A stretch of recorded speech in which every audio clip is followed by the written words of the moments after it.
सभी दर्शकों को नमस्कार है। आज हम मौजूद हैं मानेश्वर महादेव जी के मंदिर में, जो जनपद चंपावत में पड़ता है। और ये पवित्र पहाड़ों की के शिखर पर मौजूद मानेश्वर महादेव जी का यह मंदिर प्राचीन काल से परम पूजनीय है। इन्हें श्री शिव कल्याणदाता भव्य भावगमी वृक्ष के द्वारा दैत्यों को कंपित करने वाले शिवा के अधिपति सीता कृषु शंभु कल्याणोत्पादक स्वयंभू आत्मता विभू सर्वज्ञ बहुतों को मारने वाले भवानी के पति अच्युत तंत्र शास्त्र से प्रमोद करने वाले तंत्र शास्त्र के प्रदर्शक हो, तंत्र प्रिय हो, तंत्र गमी हो, अनंत तंत्र वाले वीणा के शब्द से पीत करने वाले देव भक्त समूह से विमोहित तंत्र के आत्मा तंत्र में निवास करने वाले सुतंत्र को महादेव उमाकांत चंद्रशेखर ईश्वर ध्रुजटी और तीनों लोकों की चिंताओं का संघात करने वाले देव के रूप में मानेश्वर महादेव की पूजा होती है, क्योंकि इन्होंने पांडवों की चिंताओं का हरण किया था। यह वही स्थान है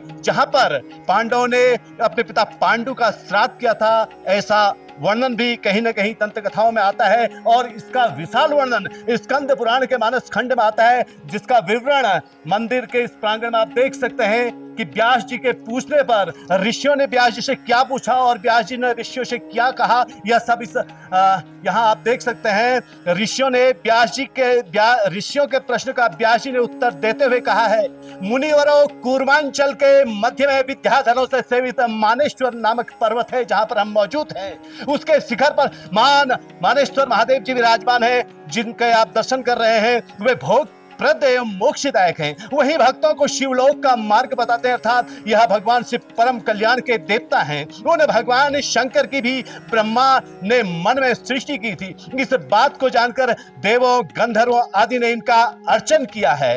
यहीं पर मानसरोवर की अंतिम सीमा भी देखी गई। इसको भगवान शंकर ने ही दिखाया। ऋषियों ने पूछा, ब्रह्मर्षि भगवान शंकर ने मानसरोवर का अंत किस प्रकार विदित कराया, कृपया हमें बताएं। व्यास जी ने उत्तर दिया, ऋषिवरों, सतयुग के आरंभ में निकुंभ नाम से शंकर का एक प्रमुख गण था। निकुंभ नाम के जो शंकर के प्रमुख गण थे, उन्होंने शंकर को प्रसन्न करने के लिए इस स्थान पर तपस्या की। तो हम मानेश्वर मंदिर पे पहुंच चुके हैं। आप देख सकते हैं, एक तो बारिश का मौसम है, काफी बारिश यहाँ हो रही है। और ये है मानेश्वर मंदिर, जो कि लगभग मेन रोड से अगर हम बात करें तो 3-4 किलोमीटर की ऊंचाई पर है। और ये चंपावत और लोहा घाट के बीच में स्थित है। या कि यहाँ से जो चंपावत की दूरी है वो लगभग 7 किलोमीटर है। यहाँ जो मंदिर है उसके बारे में भी लिखा गया है, जो सवाल पूछे गए हैं।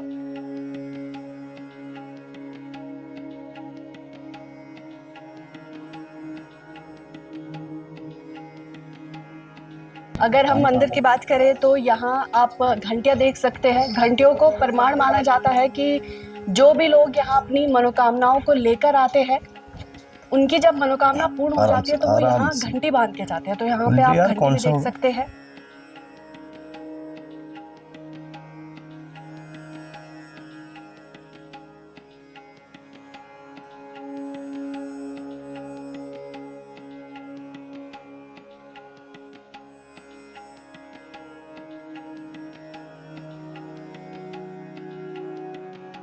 देख सकते हैं आप, यहाँ हवन कुंड बना हुआ है। अब हम मंदिर की ओर जा रहे हैं।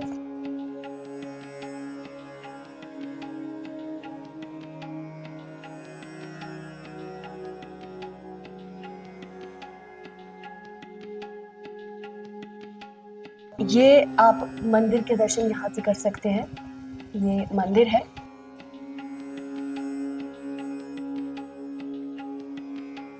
यहाँ पर जो लोग हैं वो दर्शन करने के लिए आते हैं। आस्था का केंद्र से माना जाता है।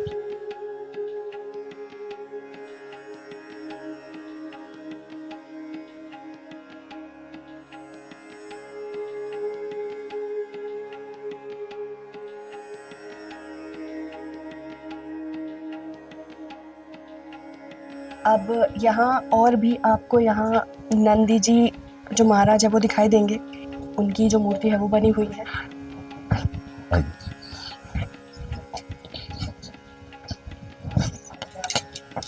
सभी भक्तों को नमस्कार है। आप देख रहे हैं प्रतिपक्ष संवाद और मैं हूं रमाकांत पंत। आज हम मौजूद हैं जनपद चंपावत के प्राचीन मंदिर मानेश्वर महादेव मंदिर में, और मंदिर के जो महंत हैं जो यहाँ पर अपनी सेवाएं दे रहे हैं, जो बड़ी श्रद्धा और भक्ति के साथ यहाँ मानेश्वर महादेव जी का पूजन करते हैं, मैं सीधे उनके सानिध्य में आपको लिए चलता हूँ। गुरु जी, आपका शुभ नाम क्या हुआ? परमहंस स्वामी धर्मराजानंदपुरी जी। मैं दशनाम नागा सन्यासी श्री पंचायती अखाड़ा महानिर्वाणी का साधु हूँ मैं। जी। अच्छा गुरु जी, आप हम ये जानना चाहेंगे कि मानेश्वर मंदिर के पौराणिकता के बारे में थोड़ा प्रकाश डालने की कृपा करेंगे। इस मानेश्वर महादेव का जो इतिहास है जी। वो तो शायद किसी को ज्ञात नहीं है, क्योंकि ये आदिकाल नहीं अनादिकाल से यहाँ भगवान शिव का जो विग्रह है, शिवलिंग है, वो स्थापित है। इसका कुछ प्रमाण मिलता है स्कंद पुराण के मानस खंड में, वो भी मिलता है ये जो मानसरोवर का जल यहाँ प्रवाहित हो रहा है, अच्छा। उसका मिलता है कि जब यहाँ पांडवों ने अज्ञातवास के लिए थे तो उनको पिताजी महाराज पांडु का श्राद्ध करना था। वो कैलाश मानसरोवर नहीं पहुंच पा रहे थे, समय श्राद्ध का वो दिन आ गया था। उन लोगों ने सोचा कि यहीं करें। कुंती ने युधिष्ठिर से बताया कि महाराज पांडु की ये इच्छा थी कि हमारा श्राद्ध जो है कैलाश मानसरोवर के जल से हो। अच्छा। अब जल से हो, मानसरोवर पहुंच नहीं रहे, यहाँ से दूर है, किया क्या जाए? तब युधिष्ठिर ने अर्जुन को आदेशित किया कि अर्जुन, तुम यहाँ मानसरोवर के जल का आवाहन करके और यहाँ उस मानसरोवर का जल जो है उसकी धारा को प्रकट करो। जी। अर्जुन ने मानसरोवर का, कैलाश का, भगवान भोलेनाथ का, महादेव का उन्होंने आवाहन किया, स्मरण किया और उन्हें बाण चलाया। बाण चलाया जब, तो वो बाण से जैसे चला तो एक उसके धारा प्रवाहित हुई। अब वो धारा जो है मानसरोवर के जल की धारा आई। उसी से पांडवों ने महाराज पांडु का श्राद्ध, तर्पण आदि किया और उसके बाद आगे के लिए उन्होंने गंतव्य के लिए अपने प्रस्थान किया। अच्छा, हिडिंबा और जो घटोत्कच का जिक्र है, थोड़ा उसके बारे में क्या है? हिडिंबा और घटोत्कच का जो वर्णन इस मंदिर में लिखा हुआ है कि हिडिंबा और घटोत्कच का भी पूजन का महत्व यहाँ दर्शाया है, तो ये तो मैं समझता हूँ खाटू नरेश के पिताजी थे घटोत्कच, उनकी दादी हिडिंबा थी। तो इस ये घटोत्कच जो है हिडिंबा का पुत्र था, माता हिडिंबा थी, पिता उसके पांडु थे, ये भीम। जब वो उस समय वनवास में थे तो उसका लगभग सभी को इसका कथा मालूम है। हाँ। कि वो राक्षसी थी और ये एक किसी राहगीर को ये भोजन करना चाहती, राक्षसी थी, खा रही थी। तो उसने कहा नहीं, हमें खाओ। तो उसको बलिष्ठ जान करके उसने छोड़ दिया और दोनों का दाम्पत्य जीवन बन गया, विवाह आदि हो गए और विवाहोपरांत जो है घटोत्कच का पुत्र के रूप में जन्म हुआ। और ये सबको पता है कि महाभारत के युद्ध में घटोत्कच की एक अहम भूमिका थी पांडवों के विजय में। तो अब वो एक खाटू श्याम, घटोत्कच जो बर्बरीक था वो खाटू श्याम के रूप में कलयुग में अवतरित हुए। तो ये एक अलग किस्सा है उसकी। और यहाँ ये पर्वत में जो है, जैसे हिडिंबा का भी मंदिर है, घटोत्कच का भी मंदिर है। क्योंकि घटोत्कच भी हिडिंबा पुत्र तो था, लेकिन वो पांडवों का ही मैंने रक्त था, वो पांडव वंश ही था। तो इसलिए उसका भी यहाँ महत्व है इस स्थान पे। अच्छा गुरु जी, आप स्थानीय जनता के नाम और स्थानीय समाज के नाम अपने संदेश में विशेष रूप से क्या कहना चाहेंगे? आधुनिक समय में युवाओं के लिए आप क्या संदेश देना चाहेंगे? देखिए, हमारा जो भारतवर्ष है ये सनातन संस्कृति, हिंदू संस्कृति को मानने वाला है। ये अलग अलग विषयों में, अलग अलग क्षेत्रों की भाषा है, बोली है, अलग अलग परंपराएं हैं, ये सब एक हो करके जब जा हो करके एक सनातन संस्कृति का निर्माण होता है जी। और आज हर व्यक्ति कष्टों से पीड़ित है, दुखों से पीड़ित है, वो भगवत आराधन करे और श्रद्धा और समर्पण के साथ भजन यजन करे, उससे वो होगा। युवाओं के लिए क्या है, युवा हमारा कल का भारत है, हमारा भविष्य है, उसके हाथों में, उसके कंधों में हमारे देश की जो है एक डोर है। तो हम हर युवा से यही अपेक्षा करते हैं कि वो नशा मुक्ति की ओर न जाकर नशा बिल्कुल व्यसन को त्याग दे, किसी प्रकार का हो। जैसे हमने इस अपने क्षेत्र में, इस मानेश्वर महादेव परिक्षेत्र में हमने बिल्कुल यहाँ नशा बंद कर दिया है। कोई भी यहाँ ना तो बीड़ी पी सकता, ना सिगरेट पी सकता, अन्य नशाओं का, अन्य व्यसनों का, दुर्व्यसनों का तो बात ही नहीं है। और यहाँ कोई भी किसी भी समय, माता बहनें, बेटियां, बच्चे, कोई भी किसी भी समय आ सकते हैं। पूरी रास्ते में, पूरे इस पहाड़ में कोई डर किसी को नहीं है। निर्भय हो करके वो आ सकता है, रह सकता है, कहीं कोई दिक्कत नहीं है। युवाएं भी आते हैं हमारे पास, कॉलेज के लड़के भी आते हैं, 2-2, 3-3 घंटे बैठते हैं। हम उनसे यही पूछते हैं, पहले उनसे पूछते हैं तुम्हारा लक्ष्य क्या है, तुम क्या पढ़ते हो, कहाँ से हो, तुम्हारा लक्ष्य क्या, तुम आगे क्या करना चाहते हो।